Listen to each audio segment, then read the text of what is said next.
It wasn't an algorithm. You need to understand that first.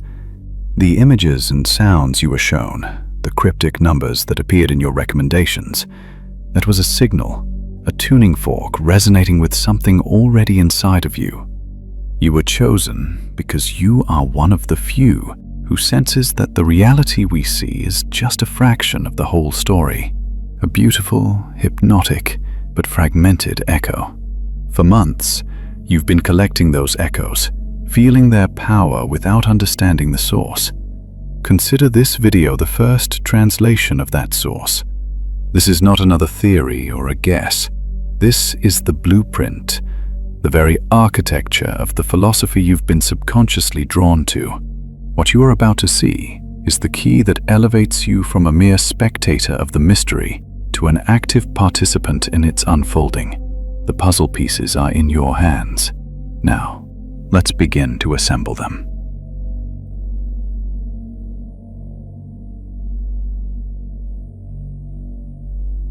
There are distinct meaning-making forms of silence that are not an epilogue to a spoken sound and do not trail after it like an echo. They wait in the shadowed corners of a room, breathless, anticipating the precise moment when something will finally attempt to be heard. These are not accidental voids born of empty space. Rather, they are deliberate choices, calculated postures, physical gestures made entirely of nothingness. We name them active silences because they perform their relentless work while appearing perfectly still. They carve meaning into the air while feigning absolute inertia. Slowly, meticulously, they steer our interpretation without ever stepping into the light to expose themselves. They make no noise, and precisely for that reason, they are felt.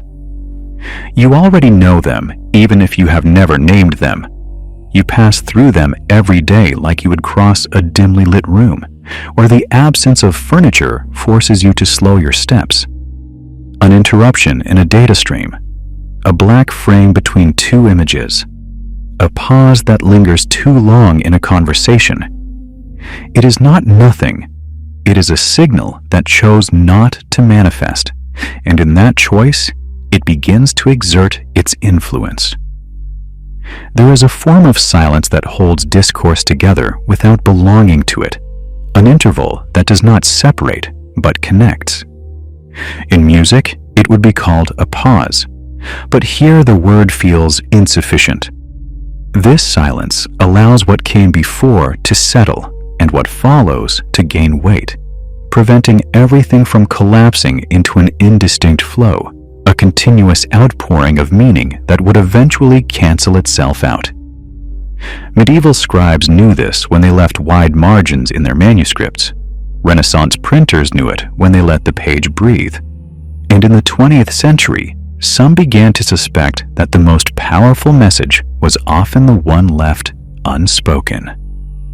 In semiotics, absence is never neutral, not because it represents something, but because it alters the field in which signs operate. It is a silent variable, yet a decisive one. Whoever reads, watches, or listens cannot ignore it. They must fill it in, even if only provisionally. And in doing so, they inevitably expose themselves. Alongside this structural silence, there exists a more explicit, intentional subtraction. Here, silence is not the result of lack, but of a conscious decision. Someone chose not to say, to remove rather than add.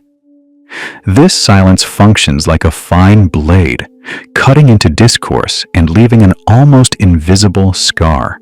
It is the unsaid in political negotiations, the missing paragraph in official documents, the erased line in an archive. One does not need to know what is missing. Knowing that something is missing is enough to sense that something has been protected, concealed, perhaps sacrificed. And there is a faint, bitter irony woven through all of this. These calculated omissions are so often justified under the sterile guise of clarity, concision, or ruthless efficiency. There's no need to say it. It's implied. It's obvious. These phrases act like heavy, ornate rugs under which the messy dust of true meaning is quietly and swiftly swept.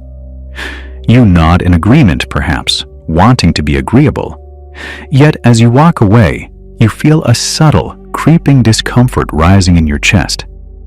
You cannot quite explain the source of this unease to yourself, but deep down, you know that something does not perfectly align. There is also a silence that is never written, yet guides everything that is. A void that forces the mind to work, to wander, to lose its way. In sacred texts, myths, and initiatory narratives, this silence is essential. Not everything is explained, because you are not meant to understand everything. You are meant to cross, to stumble, and to return. Every omission becomes a fork in the path, every gap a disguised invitation. Now picture this. A musician takes the stage with their instrument, sits down, and plays nothing for a long time, maybe even for several minutes. The audience listens and discovers that silence is never silent. Breathing, coughing, chairs creaking. The void reveals itself as full, or perhaps the opposite. It hardly matters. What matters is that absence seized control of interpretation, forcing everyone to look where they had not intended to look. In other contexts, silence is not even perceived, yet it acts. In systems, protocols, algorithms, incomplete datasets, an interval without signal produces measurable effects. A missing variable alters a prediction. A sensor that fails to record creates a blind zone. No one sees it, yet everything shifts. Silence becomes an invisible force, a constant pressure bending the final outcome. There is also a silence that protects, that shields, that creates an internal space resistant to colonization. You use it when you do not reply immediately to a message, when you leave a question hanging, when you refuse to clarify a misunderstanding, because doing so would mean handing over something of yourself. This silence is warm, human, fragile. It does not manipulate. It resists. It is a threshold, not a wall. The most unsettling silence, however, is the one that appears neutral, the one that passes as natural, the one no one notices anymore. This is normalized silence, the kind that is no longer questioned.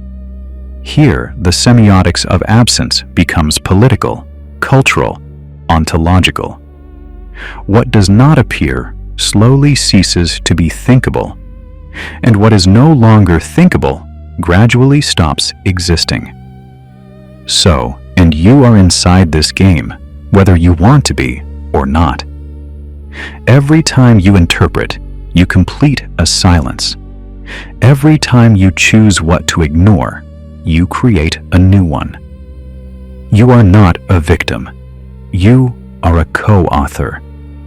And perhaps this is the most uncomfortable point of all. Active silence is not only outside, it is also yours. In esoteric traditions, silence is not the absence of the word, but its matrix. Before the verb, there is a suspension, a charged waiting. Not nothingness, but potential. Chaos, fertile void, field, call it what you wish. What truly matters is the undeniable truth that silence precedes every sound, accompanies every spoken thought, and will ultimately outlive every desperate human attempt at explanation. Now I can finally allow myself to fall silent. But I must not do so passively. Instead, I step back, letting this carefully constructed silence continue to do its hidden work, carving meaning into the air, while I merely appear to stand perfectly still. See you in the next episode.